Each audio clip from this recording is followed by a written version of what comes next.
rarara, Aisha Humaira, alhikima, Rabi Garba Gaya. Saƙon jinjina kenan zuwa ga ɗaya daga cikin manya-manyan 'yan TikTok wanda ake ma laƙani da almajirin rara, inda yake miƙa saƙon shi ga zuwa Dauda Kahutu Rara, Aisha Humaira, Rabi'u Garba Gaya da kuma mai cibiyar alhikima. Wanda dukkan suna ba da ɗaukacin gudunmuwa a wannan tafiya ta gonar waƙa kamar da kuke. Da duk masoya Dauda Kahutu Rarara, farin cikin waɗannan shine farin cikinmu. Walwalan waɗannan ita ce walwalanmu.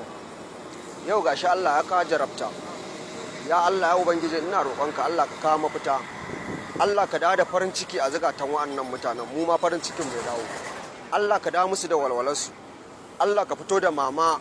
A inda yake nuna cikakken rashin jin daɗin shi akan rashin ganin mama da ba a yi ba. Wato mama inda yake nufin mama yana nufin mahaifiya ga Dauda Adamu Abdullahi Kahutu Rarara.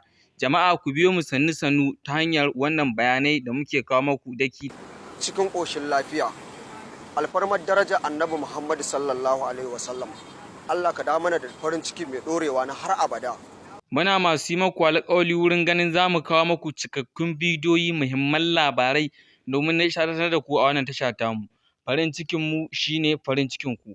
Abin da muke so a kodayaushe ku kasance updated a wannan channel tamu. Za mu yi ƙoƙari wurin kawo muku cikakkun bayanai, cikakkun bidiyoyi da nishaɗantar da ku a wannan channel mai suna Kahutu TV.